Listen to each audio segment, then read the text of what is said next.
Hello hello tout le monde, j'espère que vous allez bien. Nous retrouvons pour la quatrième partie de notre confrontation entre la force et la vélocité dans notre petit tour.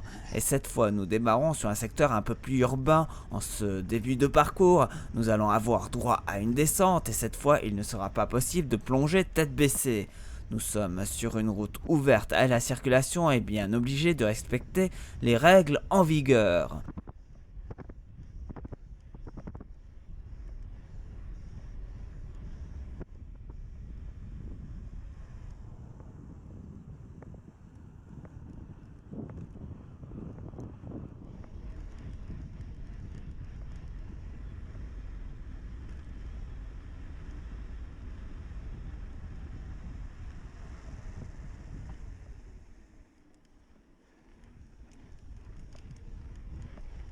Dans le parcours global, j'avais la sensation que la vélocité avait encore repris du temps dans ce secteur en descente.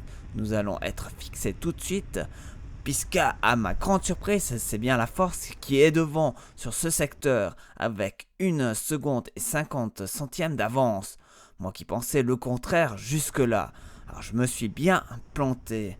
Qu'en est-il de la suite? Nous allons très vite le savoir avec un nouvel intermédiaire. Le temps de la relance, puis le passage du rond-point.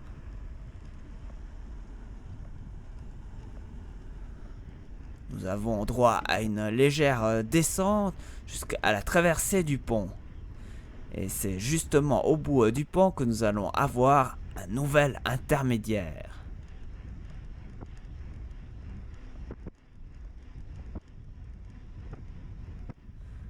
Eh bien, cette fois, j'étais persuadé que la force avait pris l'avantage sur cette partie bien plus favorable, avec une petite descente.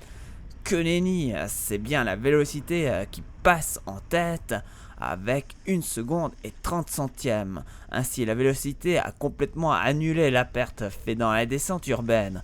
Comme quoi, je me suis trompé sur toute la ligne.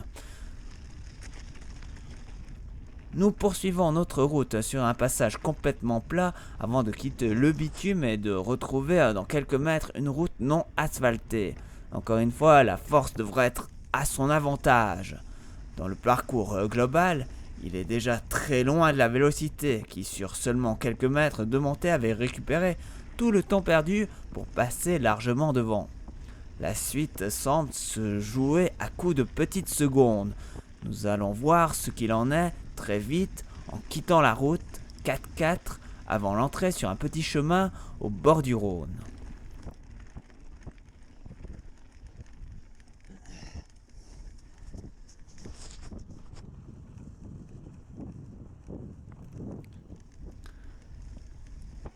Et nous sommes forcés de constater la force a perdu du temps et pas qu'un peu avec 2 secondes et 60 centièmes. Nous avons fixé un dernier intermédiaire avant de nous quitter dans cette avant-dernière vidéo de notre petit tour analyse.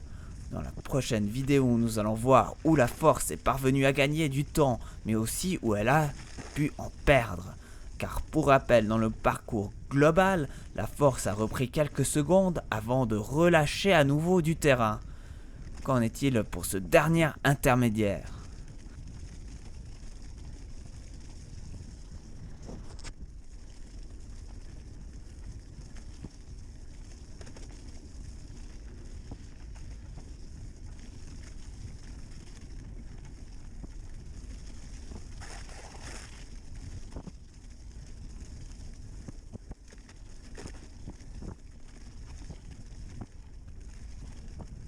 Nous arrivons à vitesse grand V. Et cette fois, la force a repris les devants avec 1 seconde et 40 centièmes d'avance sur la vélocité. Dans ce secteur, la force aurait perdu une toute petite seconde sur la vélocité.